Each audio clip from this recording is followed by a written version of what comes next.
پیغمبر علیه الصلاۃ والسلام با د دوانو سجدو مس کې دا وظیفه کوله. نو فرمایي چې کوم سړی دا وظیفه کوي الله پاک به د انسان ته هدایت وکړي، الله پاک به د انسان ته بے پناه دولت ورکړي، الله پاک به په د انسان باندې رحم وکړي.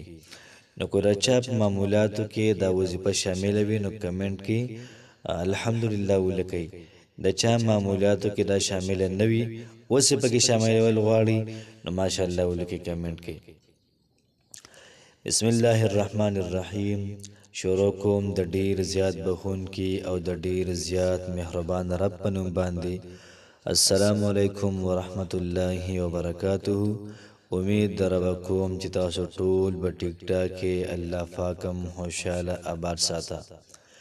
نن چې کومه زموږ وظیفه ده د ډیره زیاته اعلی وظیفه ده د پیغمبر علیه الصلاۃ والسلام د معمولاتو نه یو معمول دی محترمو. پیغمبر علیه الصلاۃ والسلام ما سجده کې دا کلمات ویل. فرمایي چې څومره خلک دي او دوی غواړي چې الله پاک دوی په دوی باندې رحم وکړي، نو موږ ټول قابل رحم یو. الله پاک دې موږ تاسو باندې رحم او فضل وکړي. نو که څوک وایي چې ما باندې الله پاک خصوصي رحم او فضل وکړي، دا دعا دی په جلسه کې وایي. یوه سجده وکړله بیا راپاڅېدو جلسې ته کېناسته، دا دعا دی وایي. دغه رنګې فرمایي چې یو سړی داسې دی هغوی دا وایي چې الله پاک د موږ ته بخښنه وکړي. د بخښنې طلبګار موږ ټول انسانان یو. د الله پاک نه کلک امید ساتو الله پاک موږ تاسو ته بخښنه وکړي. او دغه رنګې د مغفرت شپې ورځې دا شروع دي، نو د الله پاک نه خصوصا بخښنه محترمه دا غواړئ. نو که څوک دا وایي چې الله پاک دې موږ ته بخښنه وکړي، نو هغوی له پکار چې دا وظیفه دی په خپلو معمولاتو کې را شامله کړي. چې کله لمونځ کوي نو دا لازما یو پیروي ده. دغه رنګه څوک داسې وي چې تنګ دسته وي، بېروزګاره وي او د پیسو سره سخت کمی وي، نو پیغمبر علیه الصلاۃ والسلام دا وظیفه کړې ده. الله پاک پیغمبر علیه الصلاۃ والسلام ته د روم او د شام او د کسرا او دغه رنګې د پوره دنیا د فتوحاتو خوشخبرۍ دا ورکړې وي.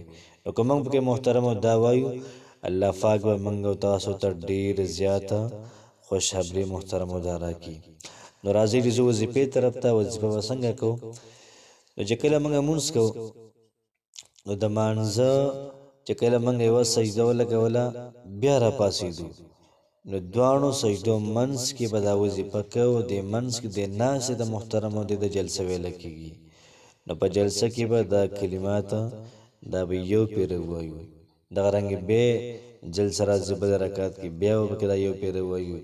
بیا څومره جلسې راځي محترمو نو په هره جلسه کې به یو پېره دا کلمات محترم دا وایو. تاسو دا دعا ځان سره محفوظه کړئ، ځان سره سیو کړئ او دغه رنګه څومره ملګري دي هغوی سره شیر کړئ. اللهم اغفر لي وارحمني وعافني واهدني وارزقني.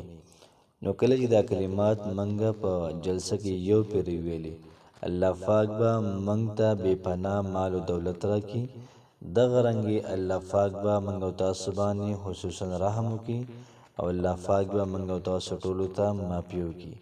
الله پاک مو خوشحاله ساته. ویډیو د ثواب په نیت باندې مخکې شیر کړئ. السلام علیکم ورحمت الله وبرکاته.